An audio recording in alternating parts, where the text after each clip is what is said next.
I feel really fortunate to be able to wake up every morning and, you know, pull these things out of my head and put them onto this table. I don't think everybody gets to do that. I love what I do, like, honestly, and I put my heart and soul into these things, you know, blood, sweat, and tears for sure.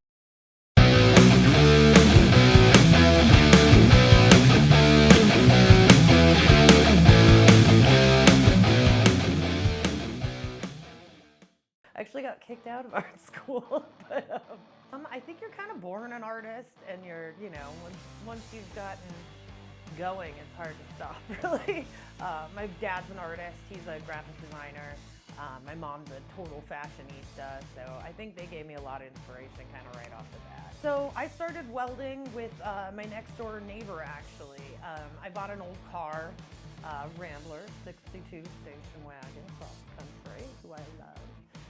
But her seat broke, and I knew my next door neighbor was a welder. So I hit him up and I was like, you know, Brad, would you mind welding my seat back together? And he also said, you know, hey, I'm gonna do this, but you gotta do some welding too. I, you know, bull by horns, did some welding and fell absolutely fucking in love with it, and realized that my grandparents actually lived right next door to a welding school in Canada.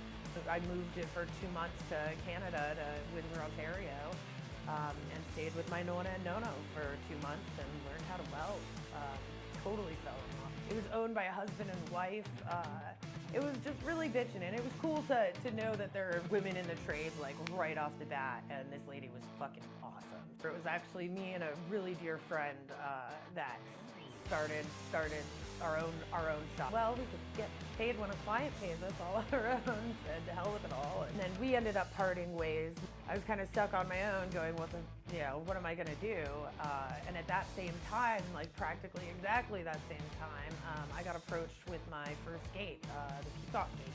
I designed that thing, and I was kind of on the fence of it, and should I just go back to working for somebody else, or should I, you know, take this project on? And, you know, my whole crew basically was like, you gotta take this fucking job, Katie. You know, to this day, it brings me, you know, the warm fuzzies inside to walk by it and go, fucking hey, dude, that was the start of something you didn't even know was about to, you know, happen. Kind of from the get-go, I was always doing art on the side, even when I was working for, you know, big companies and shit. Cigarettes in my mouth and food in my belly.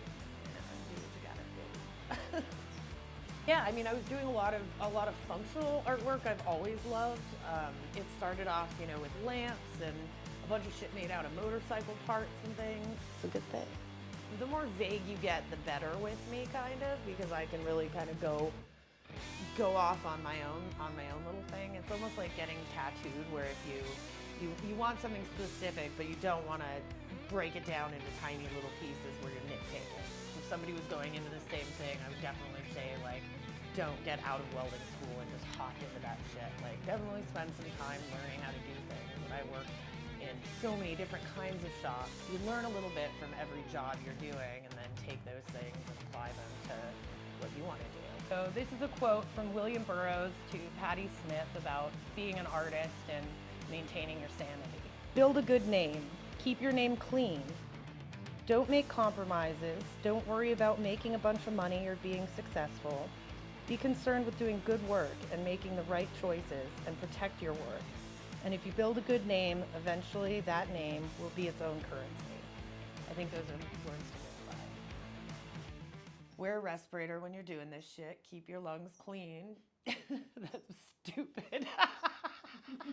All cigarettes and respirators. All right, put that down.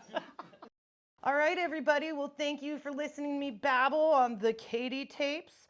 Please subscribe to my YouTube channel and check out my website, sheweldsSF.com. You can follow me on Instagram at shewelds_SF.